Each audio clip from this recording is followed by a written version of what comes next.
একবার একটি নির্জন দ্বীপে 5 জন বন্ধু মিলে নৌকায় করে বেড়াতে যায়।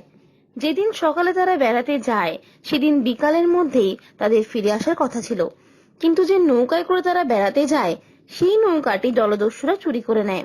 সৌভাগ্যবশত তাদের কাছে কিছু খাবার মজুদ ছিল। ফোনে টাওয়ার না পাওয়ার জন্য তারা কাউকে নিজেদের এমন অবস্থার কথা জানাতেও পারছিল না। এইভাবে 2 দিন কেটে যায়। তারা অন্য কোনো পর্যটকের আশায় অপেক্ষা করতে থাকে। তৃতীয় দিন সকাল বেলায় এদের 5 জনের মধ্যে শান্তনু বলে একটি ছেলেকে কেউ হত্যা করে। হত্যাকারী অবশ্যই বাকি 4 জনের মধ্যে একজন। সৌভাগ্যবশত সেদিন দুপুরেই আরেকটি পর্যটকের দল সেখানে আসে এবং তার ফলে পুরো বিষয়টি পুলিশ জানতে পারে। পুলিশ অফিসার সেই দ্বীপে এসে উপস্থিত হন। বাকি 4 জন বন্ধুর নাম হলো দীপা, অভিক, সৌরভ এবং অহনা।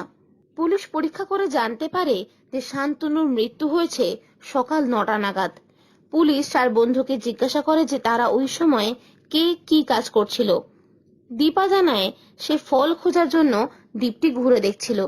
অভিক জানায় আগের দিন রাতে তার ঘুম আসছিল না বলে আগের দিন রাত 10টা থেকে পরের দিন সকাল 9টা অবধি সারাক্ষণই সে তার ফোনে গেম খেলেছে।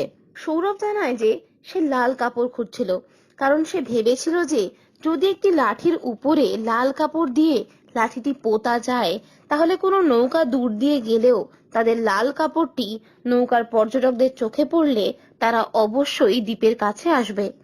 অহনা জানায় রাতে ঘুম হয়নি বলে সকালে সে একটু ঘুমিয়ে পড়েছিল।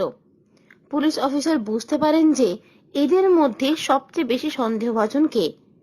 আপনার কি মনে হয় কে খুনটি করেছিল?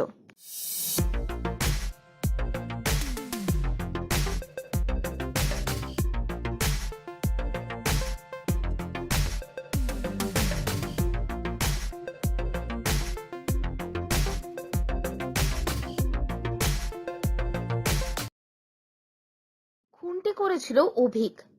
অভিক জানায় যে সে সারা রাত ফোনে গেম খেলেছে। সারা রাত ফোনে গেম খেলার পর তার ফোনে আর চার্জ থাকার কথাই নয়, কারণ দ্বীপটিতে তারা গত 2 দিন ধরে রয়েছে। সারা রাত গেম খেলার পর সকাল 9টা অবধি গেম খেলার আগেই ফোনটি বন্ধ হয়ে যাবার কথা। অভিক যদি খুন করে না থাকতো তাহলে তার মিথ্যা কথা বলার কোনো কারণ নেই, অর্থাৎ খুনটি অভিকই করেছিল।